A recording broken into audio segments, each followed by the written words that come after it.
and welcome my incredible panel, and also invite you to look at the poll that's going to show up on the screen in a moment when this goes away. What we're going to try and cover today in 45 minutes, and I've been told that we can go beyond 12 o'clock because we're starting late, is a real robust discussion on the one hand, where we are, and I think this poll is very, very important in that context. I don't have it in front of me right now. I'll read it when I sit back at my chair. The big question is the region lagging behind?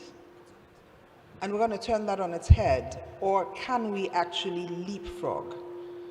And what's really powerful, if I can just introduce my speakers, is we have actually the person who on day one signed the MOU between the Arab Federation of Capital Markets and the African Stock Exchanges Association. So you now have two regions actually very powerfully speaking together.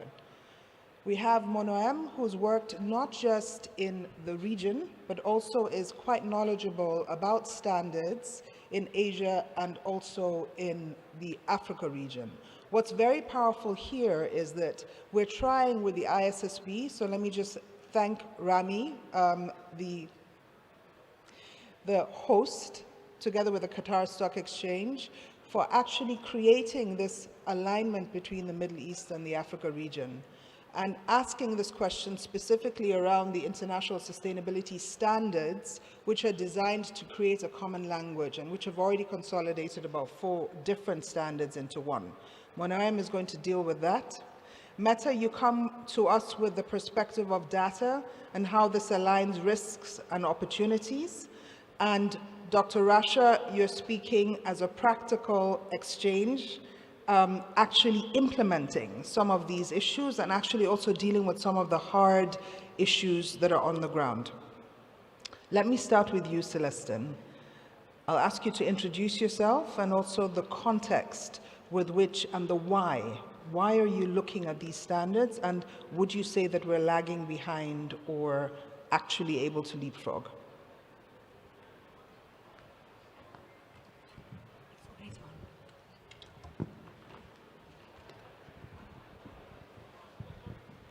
Thank you, Ndidi.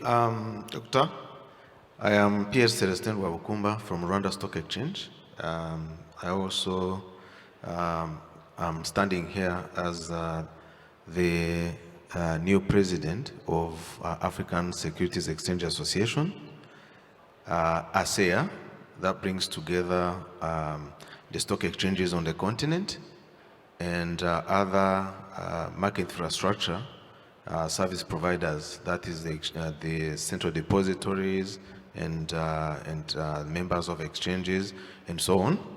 So like Dr. Ndidi started asking me, are we lagging behind? Or are we there? Why are we doing what we are doing now? I think the first point of call got our cooperation agreement, an MOU we signed yesterday with the AFCM, which we believe is a good step because the ISSBs are here, and they are meant to help us shape our own future. And the collaboration is very important and paramount importance actually between us as exchanges and as the two associations and the federation in the Middle East as a voice that must stick together and be able to shape what is happening at the global level. At the end of the day, we must focus on the bottom line, and that is unlocking capital. The capital we are just looking for in sustainability finance. Our continent alone is only accessing 3% of that whole capital, and we believe that if we abide and come up with standards and speaking from a common language, we shall be able to unlock that capital at the end of the day. So, you want to say something? I think that's great. I think that's a very powerful way to jump over to Dr. Rasha. Thank you very much for that point. So one of the reasons why we're looking at this is unlocking capital flows. And we know that the ISSB standards speak specifically to investors and to global capital markets. What our poll is asking is, and I'll read the first two questions and I'll push those over to you, Dr. Rasha. The region will lead because all the exchanges were prepared for the ISSB standards, or it says the region will lag behind because the important linkage between sustainability disclosure and capital flows is unclear. So we have 5 responses. This is to the audience because this is very participatory. We're hoping that we will end with an opportunity to take at least 1 or 2 questions. But we would really like to take the response of this poll, possibly even feed it into the communique, because your feedback and input is important. So you run an exchange, and I see your boss, Mazen, right there, supporting you strongly.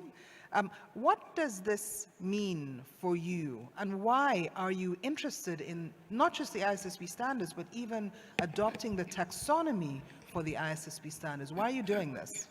Yes, thank you, Dr. Ndidi.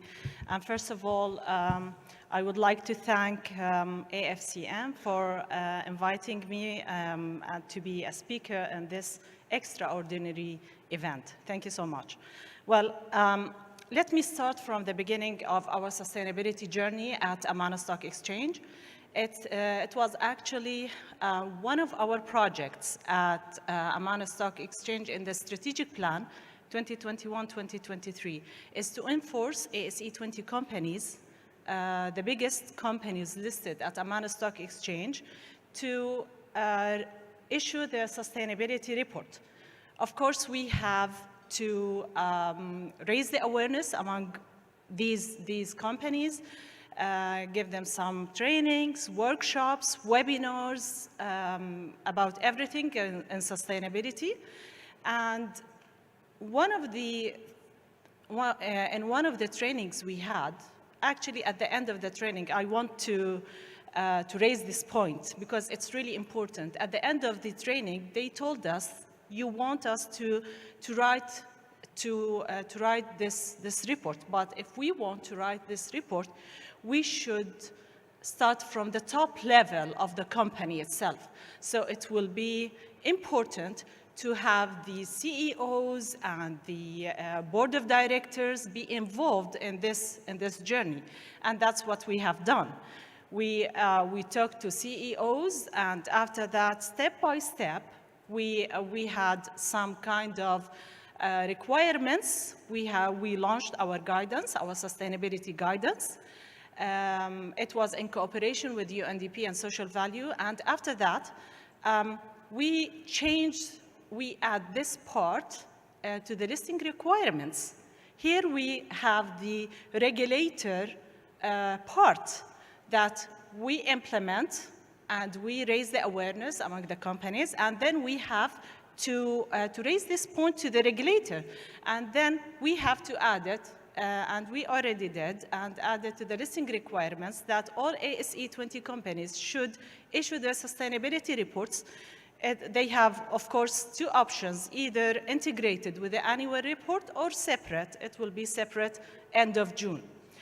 And after that, the journey is still, and we have another project now, which is in the strategic plan. The new strategic plan is to go further to other companies. And Dr. Rasha, why?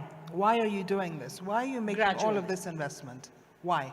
Why again? Why are you investing in ensuring compliance with sustainability standards or disclosures? And Monaem, I'm coming to you next. Sorry. It's really important for investors because we know that international investors and foreign investors look for new standards, international standards. And the important thing we have that the companies disclose these reports on our system, which is XBRL. This system has the disclosure, and the companies provide their information, financial and non-financial information, on our website, of course, in both languages. This is the importance of how can we integrate the ISSB taxonomies into this system, because it's really important that the companies, when they fill in their financial statements, there should be some part in these taxonomies and should be mentioned. But the important thing is that we cannot ask companies to fill it immediately. Oh, here we go. We have the new standards, then you have to apply it. We have to raise the awareness. How can they fill it? We have to give them some webinars, some trainings. This is the important part that we need. That's a really powerful point, and I think I really love the fact that you make that point, because you determine the pace, the proportionality and the scalability of the standards, and I think capacity building without that, it doesn't work. The same thing applies for the ISSB, by the way. We need to hear that feedback to shape the standards. Monaem, you just did a capacity building workshop with the ISSB, actually. Would you like to speak a little bit to that and go back to the question of why? Why should the exchanges in the region adopt these standards? Thank you so much, Doctor, for this, and thanks to the Arab Federation for Capital Market and Qatar Stock Exchange for the invitation. Let me start with the second question first, because for me it's very important, fundamental, before we start talking about a standard out there. The business case of ESG and sustainability is much more apparent than it used to be before. 18 years ago, when I started in my career, I used to speak Chinese to people and nobody could understand what I'm talking about. Today, we sweated to have this audience speaking ESG and ISSB and sustainability and climate change and really putting it in new jurisdictions, to see exchanges and capital markets and mandating disclosure and sustainability disclosure and climate change for listed companies. So the business case is much more apparent than it used to be before. And correct me if I'm wrong, you as stock exchanges and capital markets, you are the guardian for the economies. Your economies are heavily affected and impacted by climate change.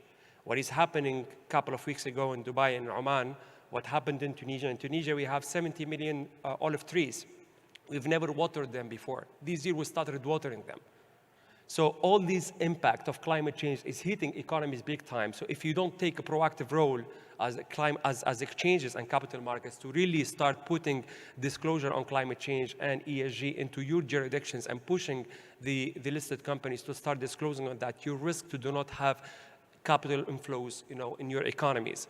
Why ISSB? ISSB is there to speak a common language, because you've been always complaining about this diversification of standards, and then you've seen a lot of confusion when it comes to, is it GRI, is it UNDP, is it UAGC, is it ISSB? So finally, we have a common language to be out there, but we expect you to be on board to really push the adoption of these practices for listed companies in order to speak a common language. But guess what? Nobody is asking you to adopt it as it is, because we want it to be contextual. I've been speaking to players from the capital markets and they tell me, we don't want to adopt the ISSB because we don't align with the definition of diversity, or we fear that, or the definition of human rights. But who said you have to adopt it the same? You define the definition, you define the disclosures, you define the context by which you engage climate change disclosures for the listed companies, or human rights disclosure, or diversity disclosures.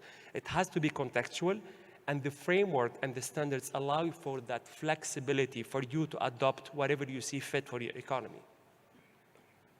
It's a very powerful point. You didn't speak about capacity building, but we'll come back to that. You're giving me a nice segue, actually, to Jasmine, which is from a global perspective. So first of all, I just want to underscore that point that you made.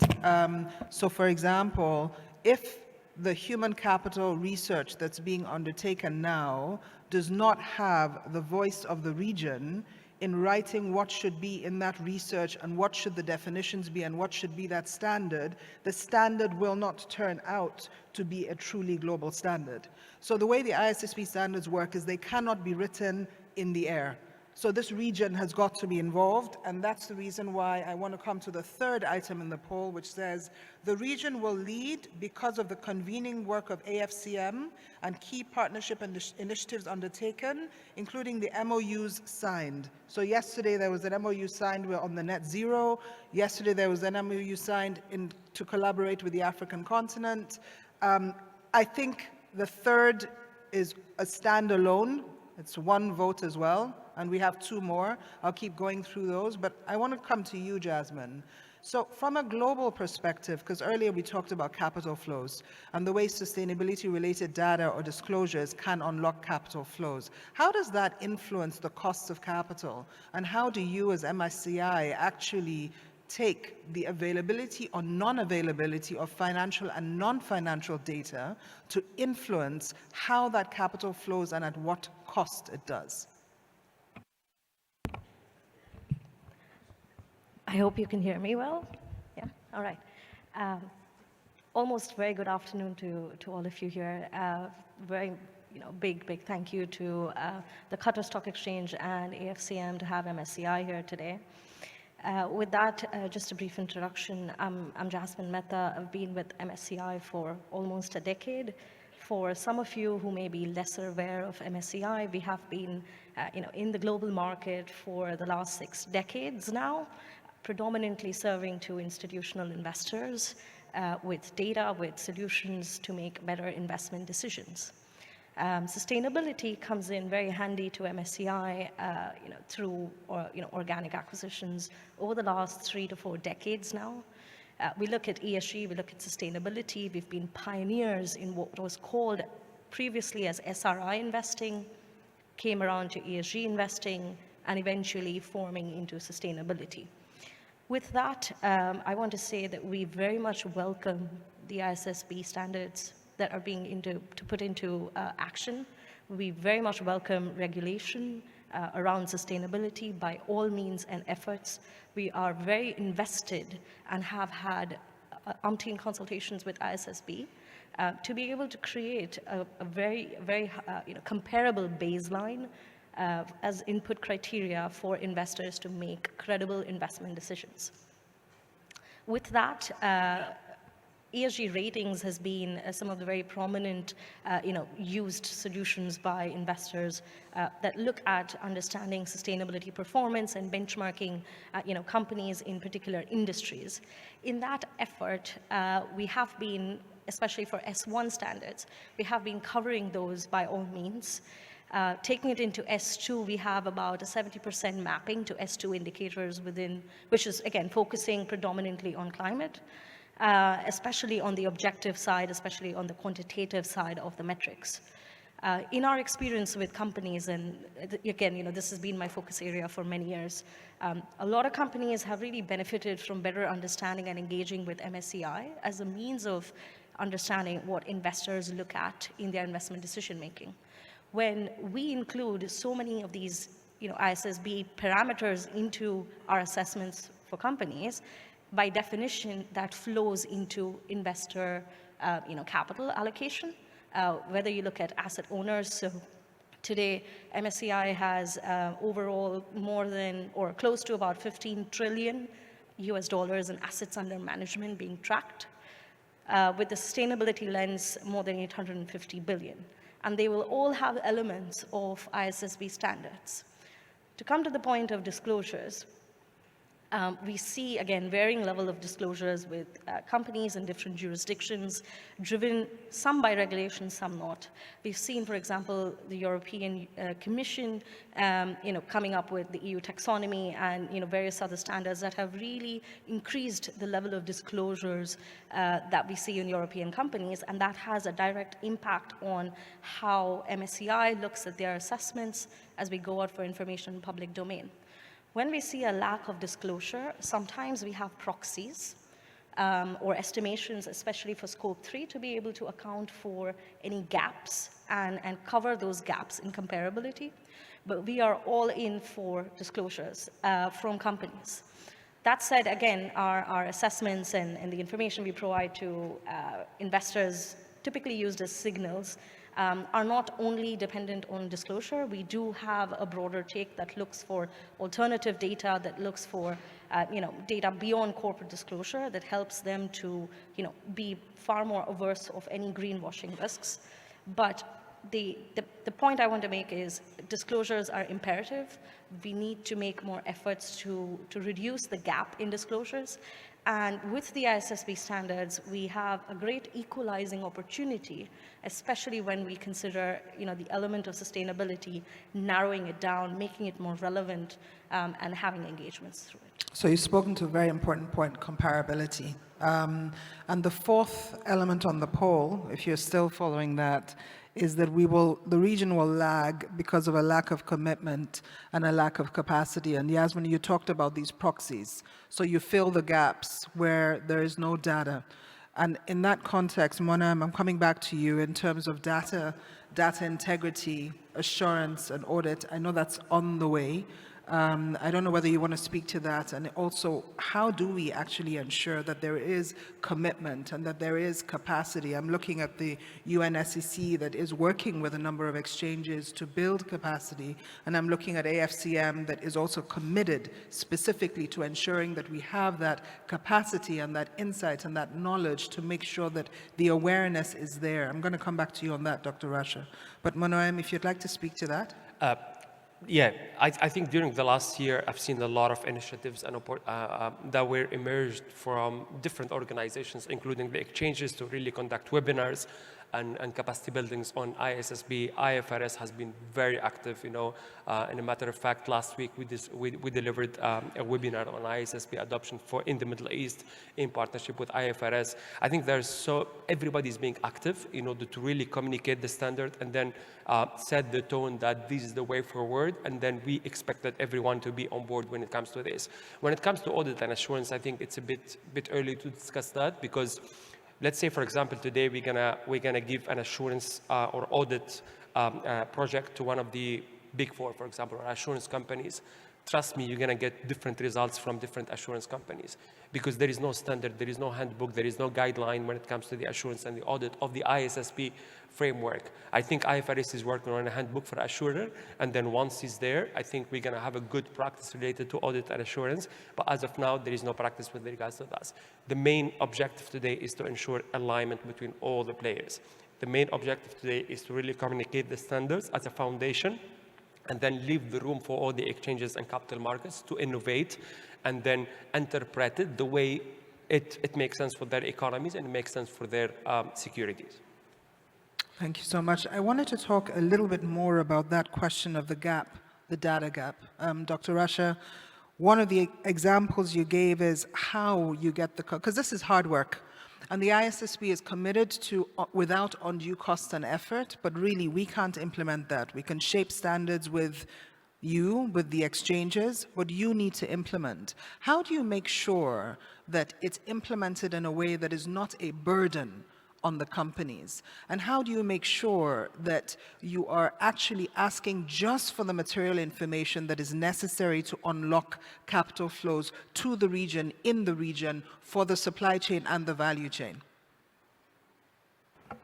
Well, actually, you raised an important point, which every company faces this problem, which is the materiality. Every company will ask about what's the materiality, how can we fill this gap? Let me talk a little bit about the challenges that we faced at the beginning. You know that any new idea or any new project, you want to talk about it and you want to implement it with universities, you absolutely will face a resistance. So we had some challenges of implementing the project. And by giving them training, webinars, etc., it vanished a little bit. But the challenges that we already faced was about the data availability. We don't have any kind of data. And especially, maybe some of the companies have already their sustainability reports, but the others no. Very, very few companies have sustainability reports. And after that, they already implemented limited historical data. And one of the most important challenges we had, some of the companies, they don't have any board level of ESG committees or any climate change committees, anything about ESG in general. how can they implement that, and how can they reflect that to the ISSB if they don't have the board, if they don't have that committee at the board level. And there's also a shortfall of strategic plans related to climate risks, and challenges also following regulations and the pressure they will have. Well, to avoid all these things, we, as I told you, there's another project we are working on now, is to have a platform for our companies to fill in the information about ESG, environmental, social, and governance. It will cover all the main information or all the important points that we need. And it will be optional at the beginning. Of course, you have to make it optional, but before that, we'll give them training, webinars, etc. It will be optional, but at the end, it will be mandatory. And by the end, they will have a kind of self-assessment for how they can improve their performance, and there will be a score at the end. So that might help us to avoid any gap of information that we will face. Dr. Rasha, you know what makes me so happy about that? So the African continent, and I'm coming back to you, Celestin, has been at the forefront of adoption, and you'll speak to that briefly, but you will also speak to why did you sign an MOU with the Arab Federation of Capital Markets, and how does that connect with this panel, namely the ISSB? Well, what's beautiful is that the Middle East region and what you've described, Dr. Rasha, as the process you followed is exactly what's happened in those early adopter countries across the African continent, designing a roadmap in collaboration with the ISSB, but also with the industry, to make sure that it's proportionate, to make sure that it's scalable, to make sure that it's a gradual process that aligns with the jurisdiction, not all at once. And that's extremely powerful because the objective is to be intuitive and to be responsive.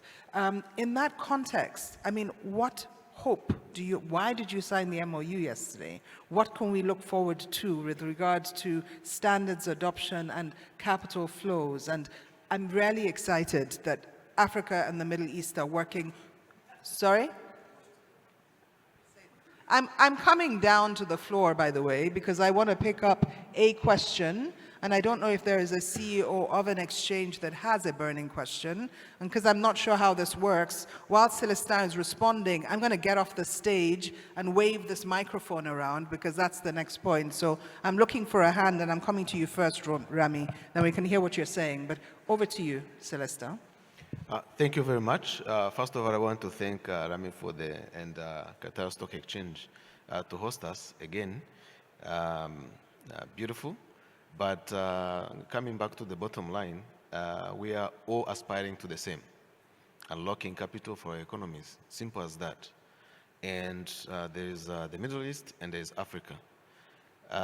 So obviously, you know, the Middle East is a slightly more advanced than African continent, but we are all still aspiring to do better. And like they say, if you work together, we will advance faster and better and with a bigger voice. Actually, that's the main reason why we are here, to attend this good conference, but it's also for business, so that we have one voice and a voice that can be understood with a bigger audience.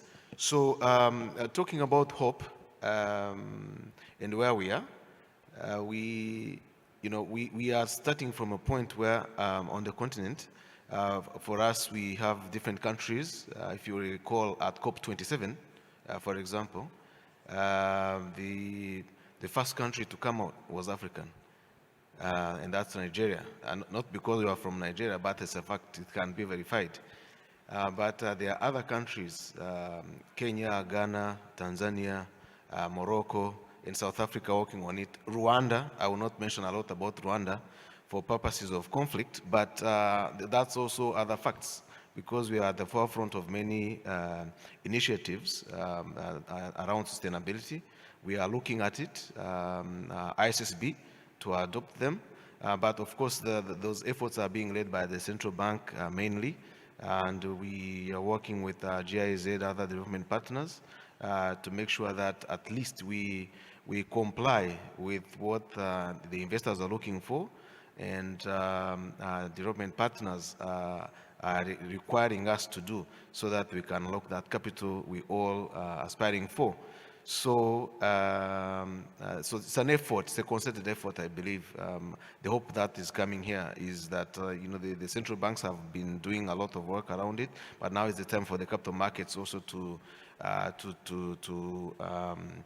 put their hands together, the stock exchanges and the capital market regulators all together to adopt these standards and work together, especially at our own pace. Of course, we can't do everything at the same time. We have to be cognizant of the fact that we can't all be at the same level of development, but the commitment is there to adopt them. Thank you. By the way, you look beautiful from over here. I'm glad I get to see this. You just look amazing. Rami was saying something. I'm going to pass this over to him. And Fadi had promised me, by the way, that he's going to help me follow up on this important conversation. So there's not just talk, we actually move to action. And I'm looking for that hand, which I haven't seen. And if I don't see it, then it's going to land to my right. So what do you want me to say? I'll say whatever you want. You were asking why did we sign the MOU? I was telling you I forced him. He's a dear friend. So I'm just saying that thank you for signing the MOU. I think it's our duty for our exchanges to help them come together and exchange experiences. Sustainability standards is a learning curve, and we all need to exchange the expertise in this area. And definitely, whatever country, whatever exchange has stepped the first step, we would love to understand how they did it, how did they benefit, how can we benefit ourselves from that. So thank you, Celestin. Thank you for the great moderation. Thank you. He's the CEO exchange. I'm not a CEO anymore, so you can.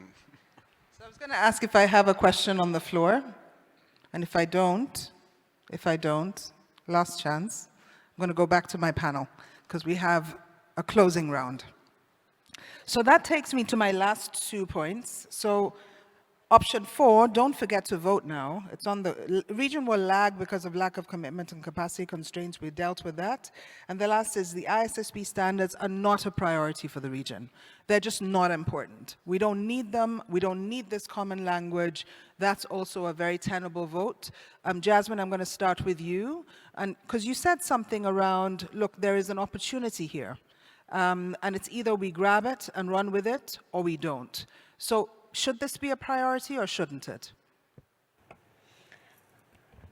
I think that's a $1 million question, but with a very simple and short answer, it should be the topmost priority.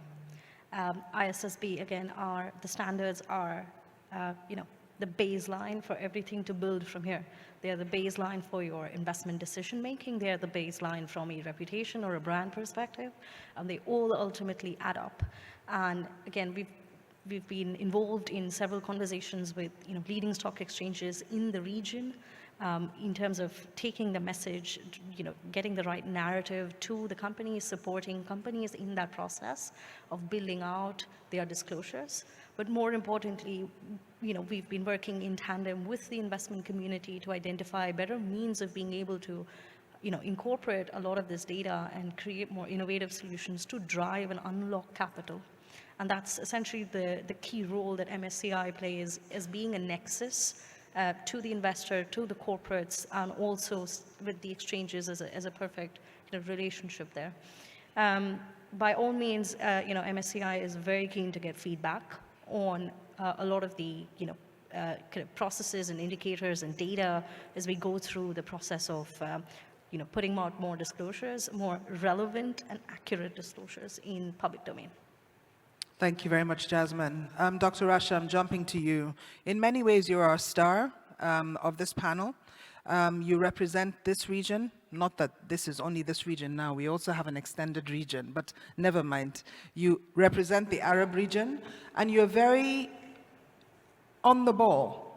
However, it's not enough. So let me challenge you, because if you're not actively shaping the standards, if the voice, your voice and the voice of the region is not heard when the ISSB standards are doing consultations, or if you're not engaging one-on-one, if you're not working with AFCM to make sure that the Middle East is heard, the standards will not reflect what you need. And if they don't reflect what you need, then we don't have a truly global baseline. So my question to you is, what does action require? What does it mean to make sure that if this is a priority, how are we going to make sure that it fits? Yes, it's really important. The first thing that we all have to know is it's a long process. It takes time. It's not just like this and we will start. No, it takes time. Because as we said before, we know all that there's an announcement about ISSB and everything, but how can we implement it? Okay, we know that there's ISSB, IFRS, S1, S2. We heard about that. How can we implement it? We don't know how can we implement it. How can we convert it into our financial statements? It's really important to raise this knowledge. So the actions that should be implemented is raise awareness, get the related parties involved in this whole project, the regulators, the exchanges, the markets, all other companies, listed companies. For the first thing is, let's say about the exchanges, there should be capacity building, kind of a little bit amendment later on in the listing requirements, and promote, raise awareness, everything. About regulators, it's really important to get the regulators involved in this whole project. We know also that there's a connection also between IOSCO and ISSB, but again, how can we implement it? There's no specific idea how the implementation and how we can convert that into the financial statements. So there should be setting regulation frameworks and capacity building also, and enforcement and compliance with compliance. These are the actions that we really need.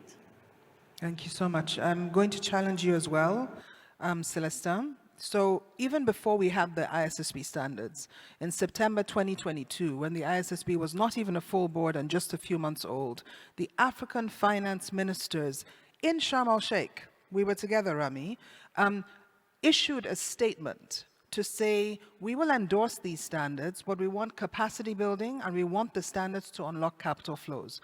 Part of the reason why the ISSB is so strong on capacity building is because of the challenge that you put to us and that we have lived up to be accountable. You are now stronger because it's Africa and the Middle East, and the World Federation of Exchanges, Ndidi, is also on standby to support. So what would be the most important thing that you want to hold the ISSB accountable to next in terms of really collaboratively building a truly global baseline? I think it's getting more people on board and making sure that the regulators and exchanges and other policymakers all get together. Of course, we talked about capacity building and all that. Capacity building comes first, but the adoption is the most important aspect of all that. So collaboratively, we can achieve this. Awesome. Closing with you, Monaem, adoption. So adoption is something that is a journey. And really, it's only when you try on a shoe that you know where it pinches. The Middle East's voice is not being heard as strongly as it could be.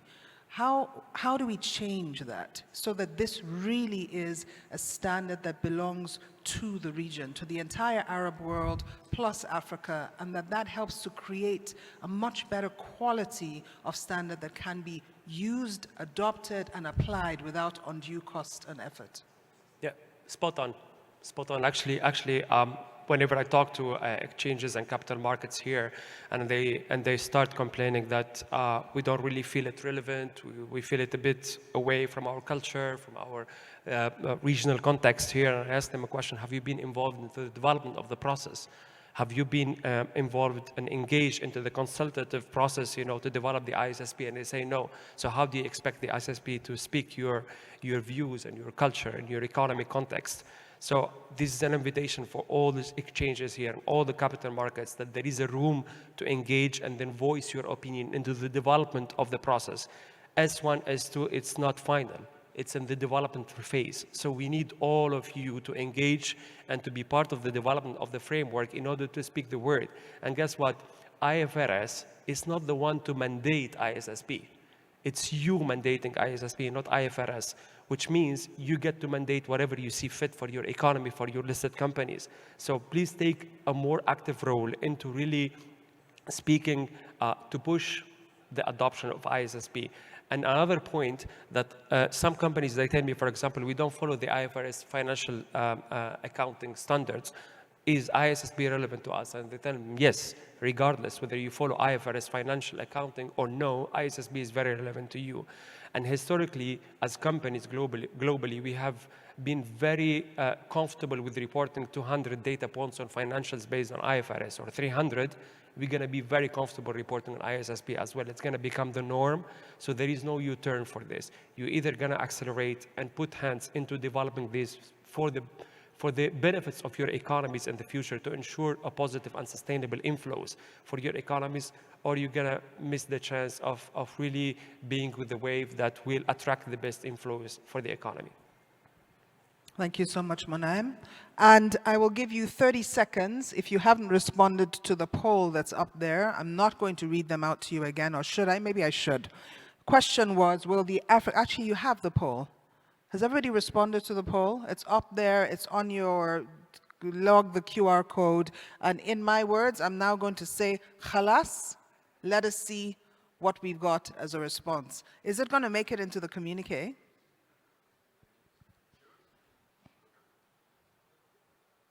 Oh, wow. Am I supposed to read the results? So the highest result is, actually, I'm only going to read two, the first and the second. The first says the region will lead. Question is, will the Africa and Middle East regions lag behind or lead globally? Globally, we're not just talking about in the region, really champion and lead this in the adoption of IFRS and ISSB standards. Response, highest 39.4%. The region will lead because of the convening work of AFCM and key partnership initiatives undertaken, including the MOUs signed yesterday, ASEA, Net Zero, etc. The second response was the region will lag behind because the important linkage between sustainability disclosure and capital flows is unclear. I think that's a very, very powerful, those two are very important. So we have a lot of work to do in terms of building the bridge between the disclosures and capital flows and making sure that it's without undue cost and effort and takes into cognizance the skills, capabilities, and resources of the different preparers and the exchanges, and this is what we call proportionality at the IFRS Foundation. So it's already core, it needs to become more core. I want to thank this distinguished, amazing, awesome panel. I want to thank the AFCM for giving us the floor to have this important conversation, and the Qatar Stock Exchange for being the host. I'd like to thank the room. I didn't see anybody leave, so thank you so much. And I want to say that we kept to time. We started late, but we finished before 45 minutes were up. And for that, a great round of applause to the panelists. Thank you so much.